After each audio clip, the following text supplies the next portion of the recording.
शकुंतला एक स्त्री की ऐसी सत्य प्रेम कथा है जिसने अपने कर्तव्यों पर ध्यान नहीं दिया था। सदैव अपने पति के ही विषय में स्वप्न देखती रही तथा संकट में पड़ गई। ये कथानक स्व कर्तव्यों के महत्व पर प्रकाश डालता है जो आज भी प्रासंगिक है। प्राचीन काल में विश्वामित्र नाम के एक राजा हुए जो ऋषियों की भांति व्यवहार करते थे। वो ईश्वर से अत्यंत भयभीत रहते थे तथा एकांतवास पसंद करते थे। ईश्वर को प्रसन्न करने हेतु वो वन जाकर एक संत की भांति रहने लगे। वर्षों ध्यान में लीन रहने के पश्चात उन्हें अलौकिक शक्तियां प्राप्त होने लगीं।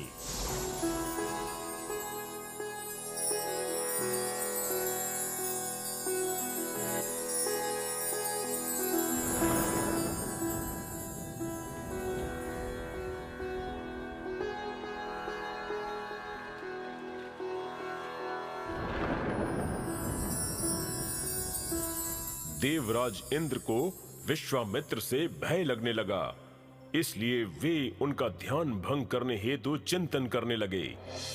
श्राप के भय से वो स्वयं उनके सम्मुख नहीं जाना चाहते थे। अतः उन्होंने मेनका नामक एक अप्सरा का सहारा लिया जो उनके यहाँ राजनर्तकी थी। उन्होंने उसे विश्वामित्र का ध्यान भंग करने को कहा।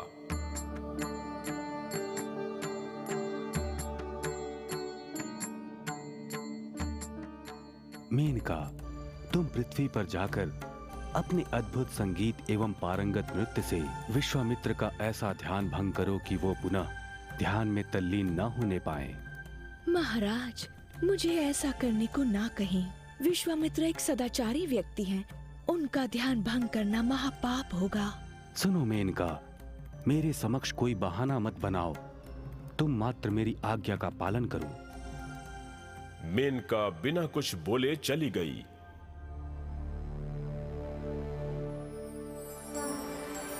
वो धरती पर वन में उस स्थल पर पहुंची जहां विश्वामित्र ध्यानावस्था में थे। उसने उनके समक्ष नृत्य संगीत प्रारंभ किया।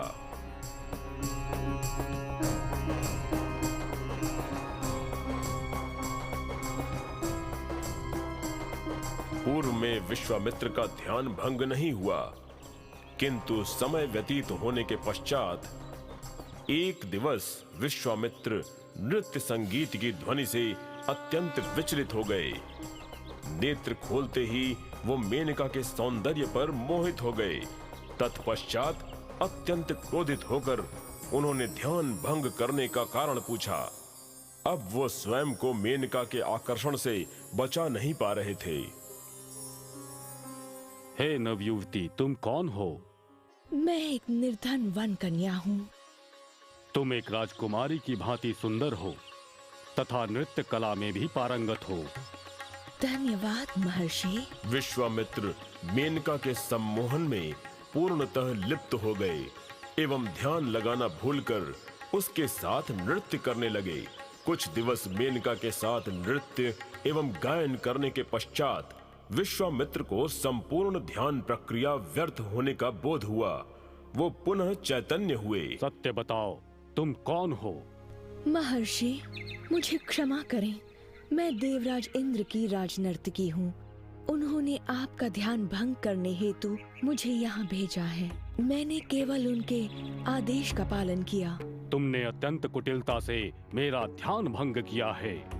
महर्षि, मुझे श्राप न दे। मैं माँ बनने वाली हूँ। कृपया मुझे यहाँ रहकर संतान को जन्म देने की अनुमति दें।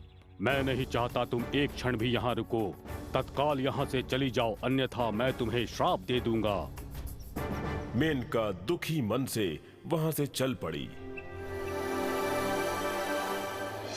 वो इंद्र के महल पहुंची, किंतु गर्भवती होने के कारण उसे महल में प्रवेश नहीं दिया गया। देवराज, इसमें मेरी कोई भी भूल नहीं है। कुछ समय पश्चात उसने एक अत्यंत रूपवती कन्या को जन्म दिया, जिसका नाम शकुंतला रखा। मेनका ने अपनी पुत्री को एक अन्य ऋषि को सौंप दिया।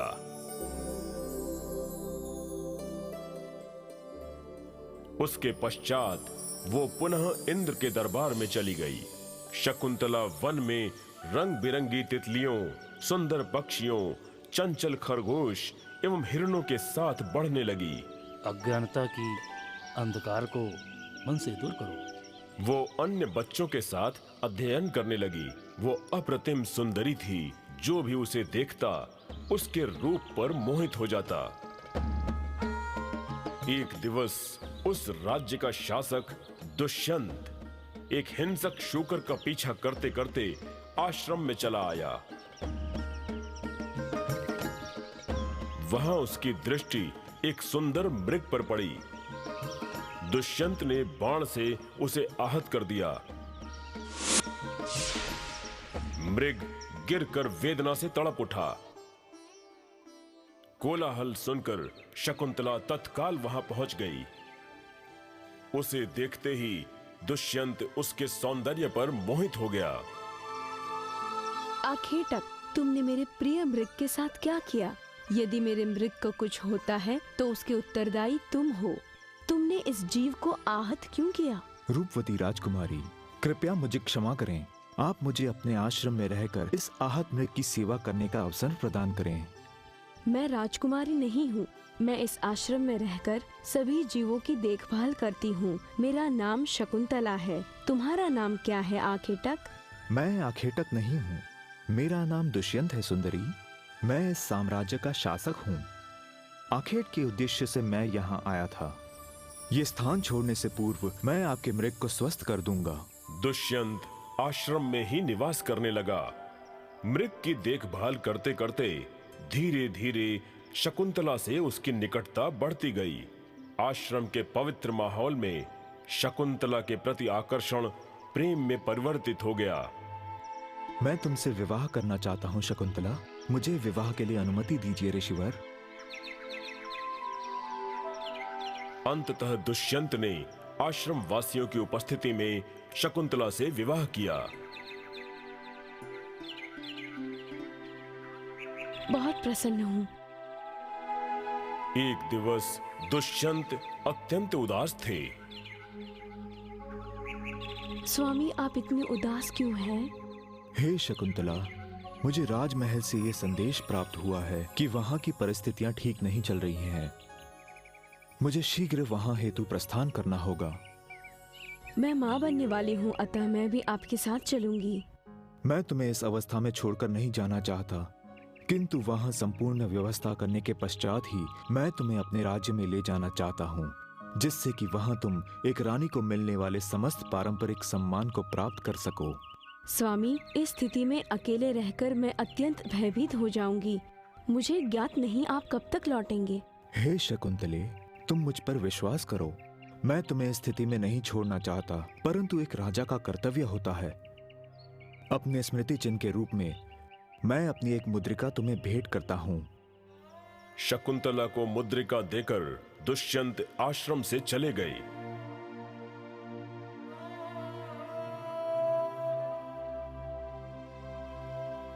दिवस माह बन गए किंतु दुष्यंत न लौटे। शकुंतला अत्यधिक चिंतित रहने लगी। उसका किसी भी कार्य में पूर्णतः मन नहीं लगता था। वो सदैव दुष्यंत के विषय में ही सोचती रहती। एक दिवस ऋषि अगस्त्य आश्रम में पधारे किंतु दुष्यंत के विचारों में लीन शकुंतला ने उन पर ध्यान नहीं दिया। शकुंतला, शकुंतला, जागो, जागो शकुंतला। बहुत समय व्यतीत होने के पश्चात भी शकुंतला। जब शकुंतला ने ऋषि अगस्त्य पर ध्यान नहीं दिया तो ऋषि उसके इस व्यवहार पर अत्यंत क्रोधित हो उठे। शकुंतला, मैं यहाँ कई पल से तुम्हारी प्रतीक्षा कर रहा हूँ, किंतु तुमने मेरा उचित स्वागत नहीं किया। यदि अपनों से श्रेष्ठ का तुम ऐसे ही स्वागत करती हो तो तुम जिसके विचारों में लीन हो वो अवश्य ही तुम्हें भूल जाएगा। हाँ? श्राप को सुनकर शकुंतला की तंद्रा टूटी। वो श्राप की सच्चाई को सहन न कर पाने के कारण बिलखने लगी। महर्षि, शकुंतला अत्यंत अशांत है। इसके पति यहाँ नहीं है तथा ये माँ बनने वाली है। कृपया आप इसे क्षमा करें व श्राप से बचने का उपाय बताएं। ठीक है, यदि शकुंतला अपने पति द्वारा प्रदत्त किसी भी वस्तु को उसे दिखाएगी तो उसे सब कुछ स्मरण हो आएगा। धन्यवाद महर्षि।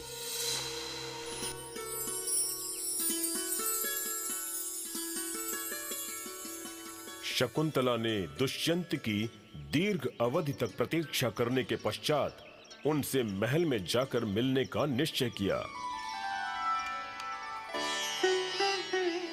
अपने प्रियजनों तथा आश्रम को त्याग कर उन तक पहुंचने हेतु मार्ग में उसने नौका का सहारा लिया। मार्ग में सुंदर मृगों को देखते हुए रंगीन जल से अत्यधिक प्रभावित होकर वो उसमें हाथ डुबा डुबा कर क्रीड़ा करने लगी। इस मध्य दुष्यंत की दी हुई मुद्रिका उसकी उंगली से फिसलकर जल में गिर गई।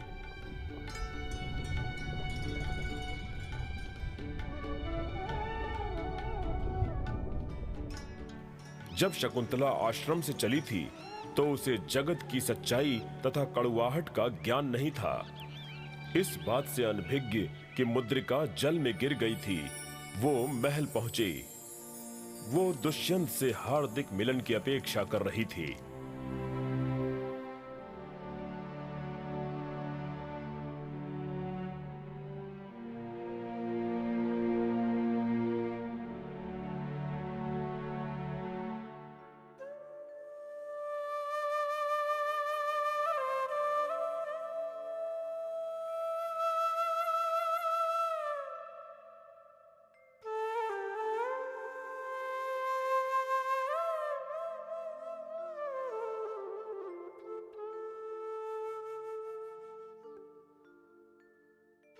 दुष्यंत को देखते ही उसके गालों पर अविरल अश्रुधारा बह चली। वो सभी कष्ट भूलकर बेसुध हो चुकी थी। स्वामी, इतने दिवस तक आप आकर मुझसे मिले क्यों नहीं? मैं इतना दीर्घ अलगाव नहीं सह सकती। कृपया मुझे स्वीकार करें स्वामी। अगले माह हमें संतान होने वाली है। मैं अत्यंत थक गई हूँ। आप कैसे हैं? आप कुछ कहते क्यों नहीं? क्या आप मुझ पर क्रोधित हैं मेरे स्वामी? अगस्त्य ऋषि के श्राप के कारण दुष्यंत सब कुछ भूल चुके थे। वो अवश्य ही तुम्हें भूल जाएगा। हे युवती, मुझे ज्ञात नहीं आप कौन हैं। आप अनुचित स्थान पर आ गई हैं। आपसे कोई भूल हुई है। चूंकि आप मां बनने वाली हैं, अतः कुछ दिवस यहाँ निवास करें। ये सुनकर शकुंतला राज दरबार में मूर्छित होकर गिर पड़ी। प्रतिहारी पुनः उसे होश में ले आए। स्वामी, ये आप क्या कह रहे हैं?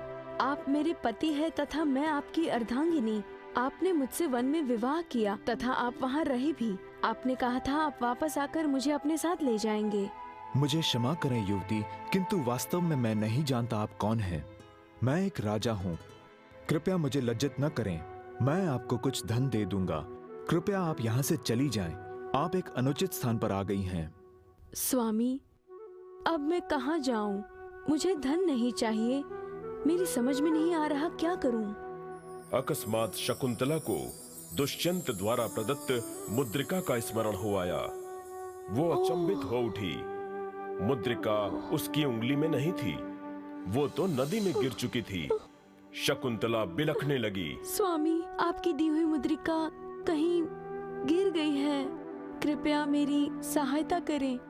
सुनो युवती, महल से निकल जाओ। तुम मुझे मूर्ख बनाना चाहती हो? यहाँ से चली जाओ तथा दोबारा मत आना। इस घटना ने शकुंतला को व्यथित कर दिया। वो दुखी मन से महल से चली गई।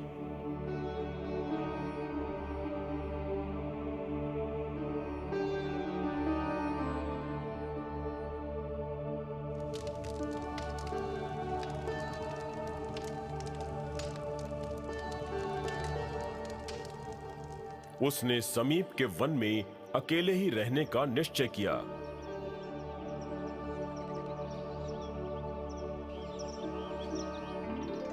दिवस व्यतीत होते चले गए।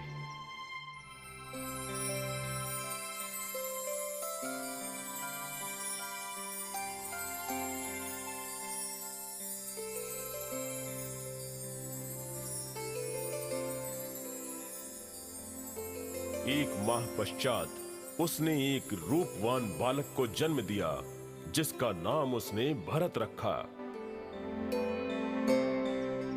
भरत अत्यंत वीर बालक था। दिवस माह में और माह वर्ष में परिवर्तित होते गए एवं भरत 4 वर्ष का हो गया। एक उत्तरदायी मां की भांति शकुंतला ने भरत के लिए एक सुंदर गृह का निर्माण किया। वे सभी दुष्कर कार्य करते हुए भोजन हेतु प्रतिदिन लकड़ियां एकत्र करती। उसने भरत को सभी वैदिक सूक्तों एवं अलौकिक मंत्रों का ज्ञान दिया। प्रतिदिन वो भरत के लिए फल लेने हेतु वन जाती।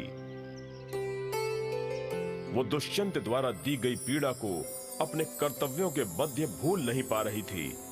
एक दिवस, भरत, तुम अभी भी बालक हो। घर के भीतर खेलो। वन में अकेले भीतर तक मत जाना। वहाँ हिंसक पशु हैं। माँ, मुझे हिंसक पशुओं का भय नहीं। सभी पशुओं के बच्चे मेरे मित्र हैं। वो मुझे हानि नहीं पहुँचाएंगे। मेरे प्रिय पुत्र, तुम्हारे अतिरिक्त मेरा कोई नहीं है।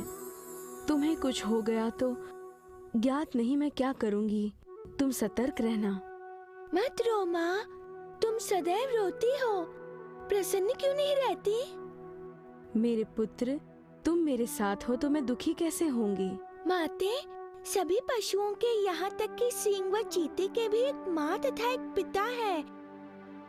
मेरे पिता नहीं है। वो कहाँ है? ये सुनकर शकुंतला अत्यंत विचलित हो उठी। मेरे पुत्र, राजा दुष्यंत तुम्हारे पिता हैं। वो नगर में रहकर राज्य का शासन चलाते हैं। तो हम यहाँ क्यों हैं? हमें भी नगर चलकर उनके साथ रहना चाहिए। एक दिवस तुम्हारे पिता हमें यहाँ से ले जाएंगे। तब तक हमें यहीं रहना होगा। तुम चिंतित मत हो पुत्र, जाओ अपने मित्रों के साथ जाकर खेलो। शकुंतला ने किसी भांति भरत को बहलाकर क्रीड़ा हेतु भेज दिया। वो भरत द्वारा पिता से मिलने की गहन इच्छा से अत्यधिक विचलित थी। एक दिवस एक निषाद एक मत्स्य को विक्रय हेतु काट रहा था। तभी उसकी दृष्टि उस मत्स्य के उदर में पड़ी एक मुद्रिका पर पड़ी, जिस पर राज चिन्ह अंकित था। उसने मुद्रिका ले जाकर राजा को दे दी। मुद्रिका देखते ही दुष्यंत को वो सभी भूली बातें स्मरण हो आई, जिन्हें महर्षि के श्राप से वे भूल चुके थे। शकुंतला, शकुंतला, कहाँ हो? मैं आ रहा हूँ। मुझे क्षमा करो। वे तत्काल आश्रम के लिए चल पड़े।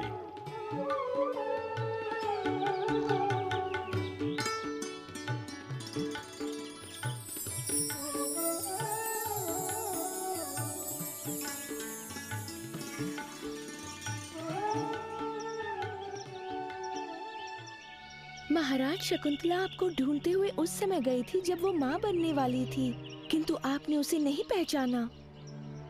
ये सब कुछ ऋषि अगस्त्य के श्राप के कारण हुआ। अब मुद्रिका देखकर आपको सब कुछ याद आ गया। अब मैं शकुंतला को ढूंढने के लिए कहाँ जाऊं? मेरा पुत्र किस स्थिति में होगा? हे भगवान, ये मुझसे कैसा अपराध हो गया? महाराज, हम कैसे आपकी सहायता करें? पता नहीं शकुंतला कहाँ है। दुष्यंत अत्यधिक पीड़ित होकर महल लौट आए। माह व्यतीत होने लगे। उनकी रुचि राजकाज में निरंतर कम होने लगी। वो राज्य को सुचारू रूप से चला नहीं पा रहे थे। हे महाराज, आप कुछ दिवस हेतु आखेट पर क्यों नहीं चले जाते? वहां रहकर निश्चित ही आपके मन को शांति मिलेगी। मैं कहीं जाना भी नहीं चाहता तथा यहाँ रहना भी नहीं चाहता। महाराज, आप अत्यंत प्रतापी योद्धा हैं। हमारे इस विशाल राज्य की प्रजागण हर प्रकार से आप पर ही निर्भर है। यदि आप राज्य के कारभार पर ध्यान नहीं देंगे तो हमारे शत्रु अत्यंत ही सरलता से हमारे राज्य को पराजित कर देंगे। कृपया हम पर दया करें महाराज, व सदैव प्रसन्न चित्त रहें। एक दिवस आप अपनी पत्नी व पुत्र से अवश्य मिलेंगे। अपने मंत्री की सलाह पर दुष्यंत आखेट हेतु निकले। मार्ग में वन के सौंदर्य से प्रभावित होते हुए भी वो पूर्णतः शकुंतला से प्रथम मिलन एवं विवाह के विषय में सोचते जा रहे थे। अकस्मात उनकी दृष्टि एक ऐसे बालक पर पड़ी जो अपने हाथों से सिंह के बच्चे का मुख खोल रहा था। दुष्यंत अचंभित हो उठे। हाँ? तुम यहाँ से चले जाओ। मैं नहीं डरता।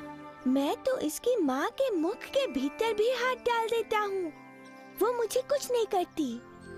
दुष्यंत भरत के इस साहस को देखकर स्तब्ध रह गए।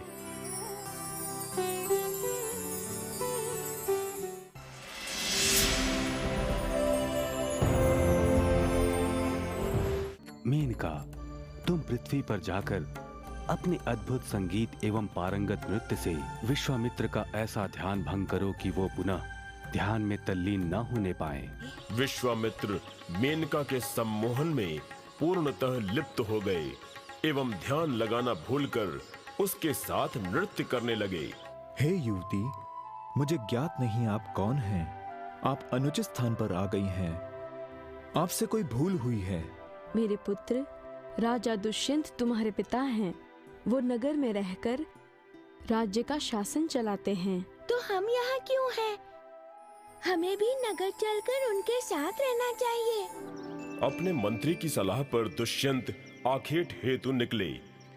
मार्ग में वन के सौंदर्य से प्रभावित होते हुए भी वो पूर्णतः शकुंतला से प्रथम मिलन एवं विवाह के विषय में सोचते जा रहे थे। अकस्मात उनकी दृष्टि एक ऐसे बालक पर पड़ी जो अपने हाथों से सिंह के बच्चे का मुख खोल रहा था। दुष्यंत अचंभित हो उठे। हाँ? सुनो वीर बालक, ये तुम क्या कर रहे हो? आपको दिखता नहीं? मैं अपने मित्र सिंह के साथ क्रीड़ा कर रहा हूँ। सिंह भयानक पशु होता है। इसकी माँ तुम्हें मार डालेगी। तुम यहाँ से चले जाओ। मैं नहीं डरता। मैं तो इसकी माँ के मुख के भीतर भी हाथ डाल देता हूँ। वो मुझे कुछ नहीं करती। दुष्यंत भरत के इस साहस को देखकर स्तब्ध रह गए। तुम एक वन पुत्र तो प्रतीत नहीं होते, एक राजकुमार प्रतीत होते हो। क्या तुम इस वन में रहते हो? मेरा नाम भरत है। मैं इस वन में रहता हूँ। मैं पशुओं के साथ खेलता हूँ। वो मेरे मित्र हैं। गाय मुझे दूध देती है। वानर खाने को फल देते हैं। गिलहरियाँ अखरोट देती है। मैं सिंह, तेंदुआ तथा चीता के साथ क्रीड़ा करता हूँ। सभी मेरा भलीभांति ध्यान रखते हैं। तुम्हारे माता पिता कहाँ हैं? मैं इस वन में अपनी माता के साथ रहता हूँ। वो अत्यंत परिश्रमी है तथा मेरा ध्यान रखती है। वो सदैव दुखी रहती है। तुम्हारे पिता कौन है? राजा दुष्यंत मेरे पिता है। दुष्यंत को यह सुनकर असीम आश्चर्य हुआ। उन्होंने भरत को सीने से लगाकर चूम लिया। भरत, मैं ही तुम्हारा अभागा पिता दुष्यंत हूँ। मेरे पुत्र भरत। अपने पिता से मिलकर भरत अत्यंत उत्साहित था। वो भागकर अपनी कुटिया के निकट पहुंचा तथा अपनी माँ को पुकारने लगा। माती देखो, कौन आए हैं? मेरे पिता आए हैं। माती शीघ्र आओ। दुष्यंत को देखकर शकुंतला को अपने नेत्रों पर विश्वास नहीं हुआ। वो निःशब्द हो गई एवं उसके गालों पर अश्रु बहने लगे। उसने दुष्यंत के चरण स्पर्श किए। दुष्यंत ने उसे गले लगा लिया। शकुंतले, क्या तुम मुझे क्षमा कर दोगी? स्वामी, कर्तव्यों का पालन न करने के कारण मुझे जो श्राप मिला था वही सब कष्टों का कारण था। मुझे ज्ञात था एक दिवस आप अवश्य आएंगे। शकुंतला, मैं इसी क्षण तुम्हारे सभी कष्टों को समाप्त करता हूँ। इस स्थान को त्याग कर मेरे साथ चलो।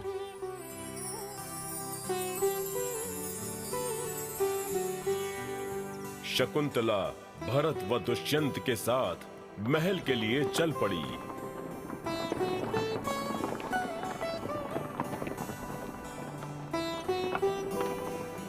संपूर्ण नगरवासी प्रसन्न चित्त राजा व उनके प्रिय परिवार को देखकर अत्यंत हर्षित हुए। महाराज दुष्यंत की जय हो, राजकुमार भरत जय हो।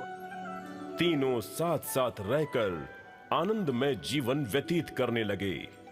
वीर बालक भरत ने बड़े होकर एक पशु प्रेमी शासक के रूप में चतुर्दिक ख्याति प्राप्त की। भरत सभी शासकों से अत्यधिक शक्तिशाली था। बाद में इसी शासक के नाम पर हमारे देश का नाम भारतवर्ष पड़ा।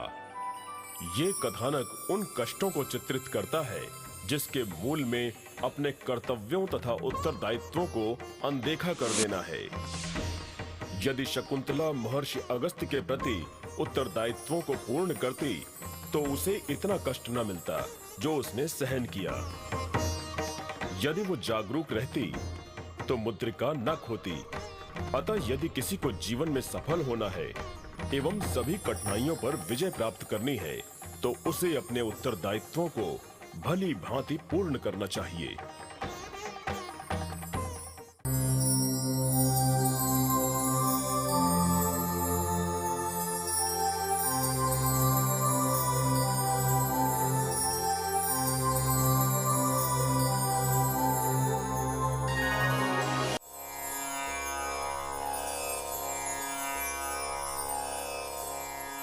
सावित्री महाभारत की सर्वाधिक प्रतिभाशाली महिला थीं।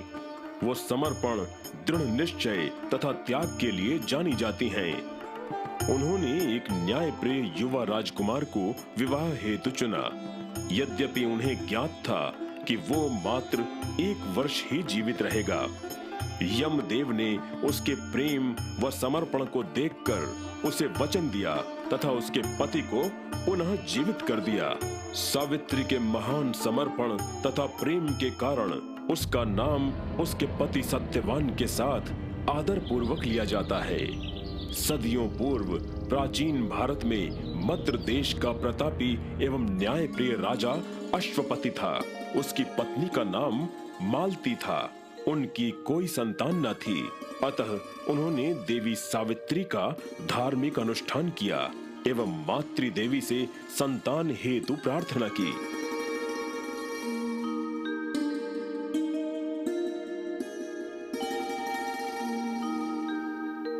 कुछ वर्ष व्यतीत होने के पश्चात भी देवी की उपासना का प्रतिफल नहीं मिला।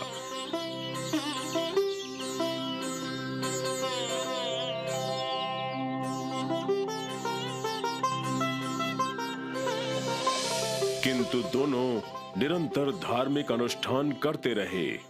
18 वर्षों के पश्चात उनसे अत्यंत प्रसन्न होकर देवी सावित्री ने उन्हें साक्षात दर्शन दिया। अनुकंपा हेतु धन्यवाद माता।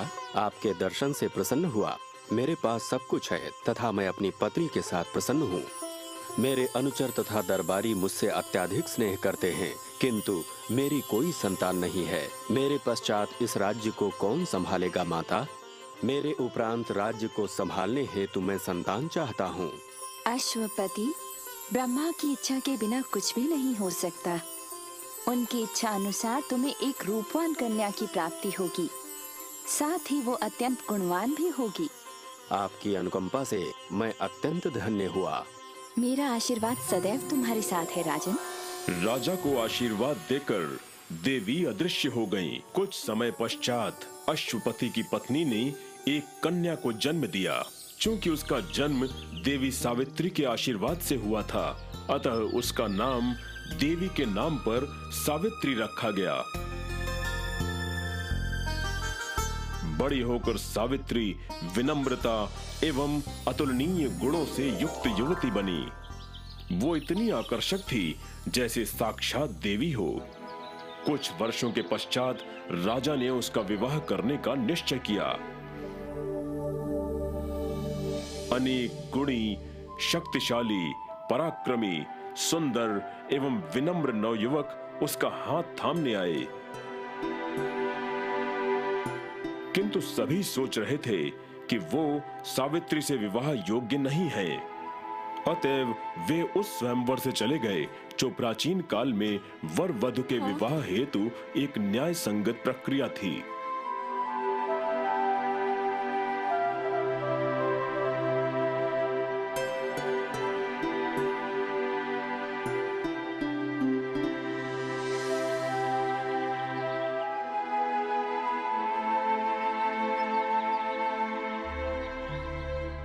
मेरी प्रिय पुत्री सावित्री, अब समय आ गया है कि तुम विवाह कर लो, किंतु कोई भी राजकुमार सामने नहीं आ रहा। सब यही सोच रहे हैं कि वो तुम्हारे साथ विवाह योग्य नहीं है। मैं तुम्हारे भ्रमण की व्यवस्था करता हूँ। तुम राज्य से बाहर जाकर अपने योग्य वर को स्वयं ही ढूंढ लो। पिताश्री, मैं अकेली कैसे जाऊं?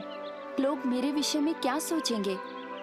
प्रिय पुत्री सावित्री, मुझे तुम पर गर्व है, किंतु तुम कुछ भी अनुचित नहीं कर रही। तुम मात्र अपने लिए योग्य वर की खोज में जा रही हो। पुत्री, अब तुम अपनी यात्रा की तैयारी करो।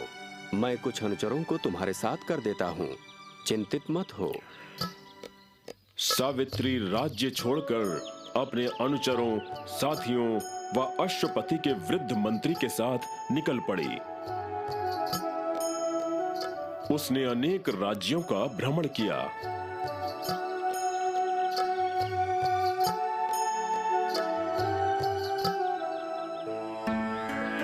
प्रणाम महर्षि। पुत्री, तुम सुखी रहो। मार्ग में कई महान ऋषियों से आशीर्वाद प्राप्त किया। सावित्री ने निर्धन तथा यथा योग्य व्यक्तियों को दान दिया, किंतु उसे कोई भी ऐसा नहीं मिला जो उसके हृदय को जीत लेता।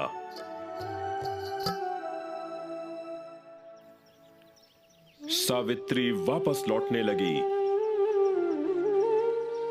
मार्ग में जब वो एक वन से होकर निकल रही थी, उसने एक वृद्ध दंपत्ति को वृक्ष के नीचे बैठे हुए देखा तथा समीप ही वृक्ष पर एक युवक को देखा जो फल तोड़कर दंपत्ति के पास फेंक रहा था। युवक के चेहरे से सज्जनता, विनम्रता एवं सौम्यता स्पष्ट झलक रही थी। सावित्री उसे एकटक देखती रही, यहां तक कि पलक झपकाना भी भूल गई। वो उस अत्यंत रूपवान युवक को अपना हृदय दे बैठी थी।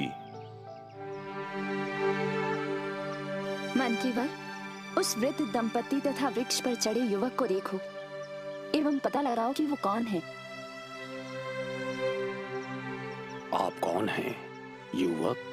ये वृद्ध दंपति कौन है? आप इस वन में क्या कर रहे हैं? मेरा नाम सत्यवान है तथा ये मेरे माता पिता हैं। मेरे पिता द्युमत सेन पूर्व में शाल्व देश के शासक हुआ करते थे, जो एक बार युद्ध में बाण लगने के कारण दृष्टिहीन हो गए। शत्रुओं ने राज्य पर आक्रमण कर दिया तथा मेरे दृष्टिहीन पिता सरलता से पराजित हो गए। अतः हमें अपना राज्य छोड़ना पड़ा एवं वन में वास करने लगे। मंत्री सावित्री के समीप लौट आए तथा जो सुना था सब बता दिया। राजकुमारी, वो युवक सत्यवान है तथा उसके साथ उसके माता पिता हैं। उसके पिता हैं ध्युमतसेन। पूर्व में वो शल्व देश के शासक थे। एक युद्ध में उनकी दृष्टि चली गई। सावित्री की खोज समाप्त हुई तथा वो मद्र देश के लिए वापस चल पड़ी।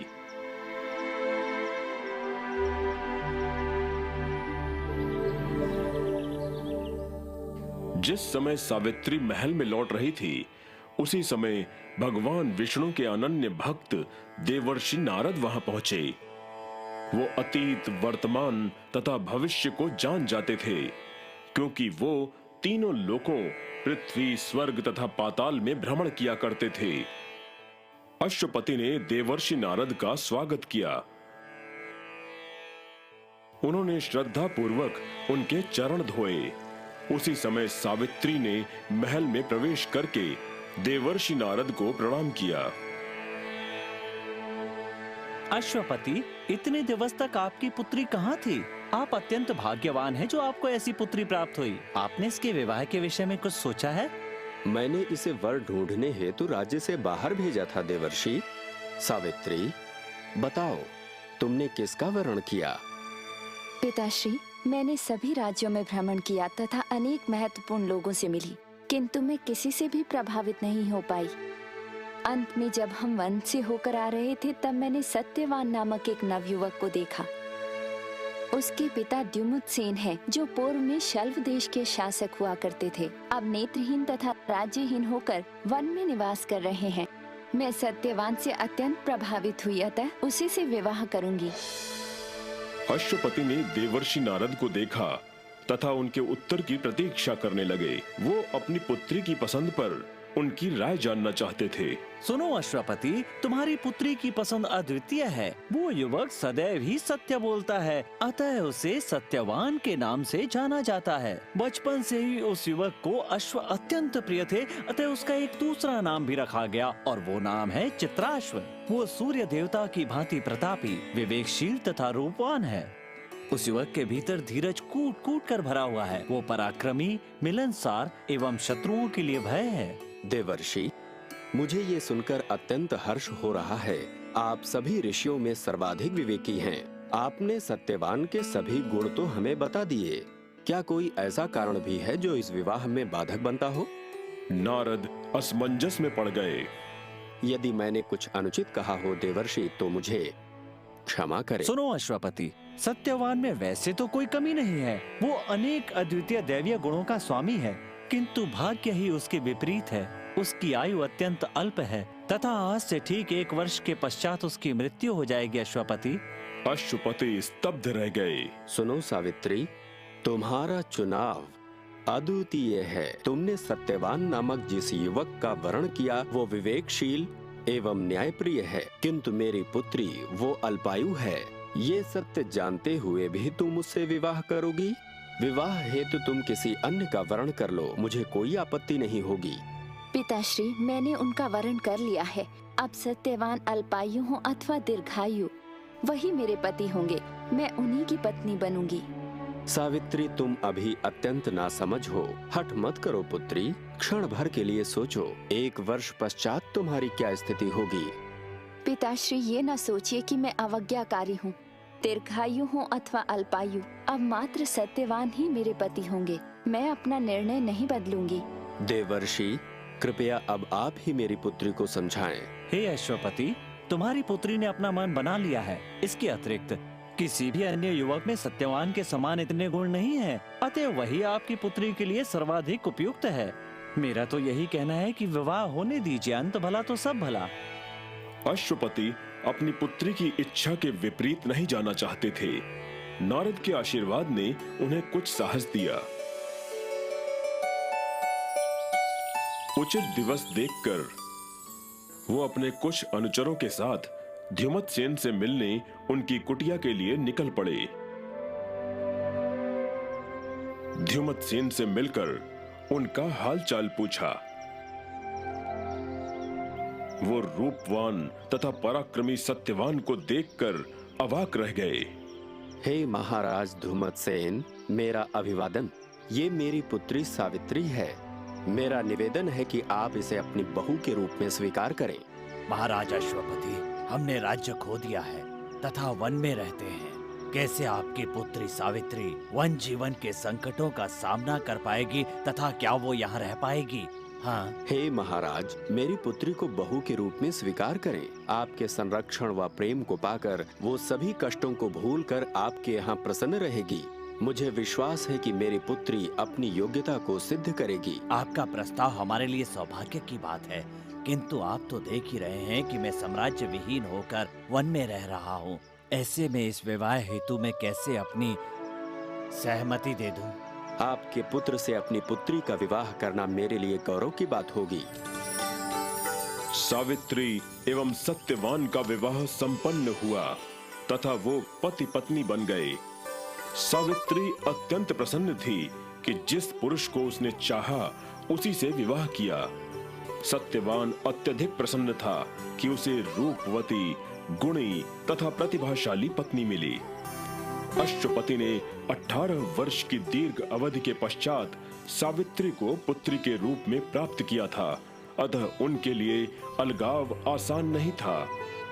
वो दुखी मन से अपने राज्य की ओर वापस लौट पड़े। सावित्री ने अपने सभी आभूषण त्याग दिए।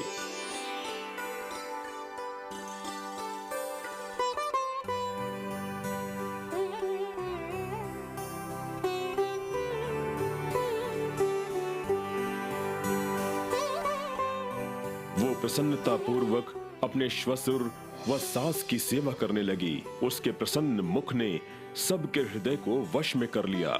वो सत्यवान की प्रिय अर्धांगिनी बन गई, किंतु वो देवर्षि नारद के कथन को एक क्षण के लिए भी नहीं विस्मृत कर पाई थी। किंतु भाग्य ही उसके विपरीत है। उसकी आयु अत्यंत अल्प है तथा आज से ठीक 1 वर्ष के पश्चात उसकी मृत्यु हो जाएगी। अश्वपति, स्वामी, मेरी इच्छा है कि आज मैं भी आपके साथ वन चलूं, वन की सुंदरता निहारने तथा आपकी सहायता करने हेतु। सत्यवान ने सावित्री को एक वृक्ष के नीचे बैठाकर दूसरे वृक्ष को काटना प्रारंभ किया। अकस्मात सत्यवान का शरीर शिथिल पड़ गया तथा उसे शीश में गहन पीड़ा होने लगी। आप कौन हैं तथा यहाँ क्यों आए हैं? मैं मृत्यु का देवता यम हूँ। आज तुम्हारे पति का जीवन समाप्त हो गया। मैं उसके प्राण हरने आया हूँ। वो निरंतर आप ही के चिंतन में रुदन करती रहती है भगवान। मैं चाहता हूँ कि आप अमर रहें। कृपया सीता को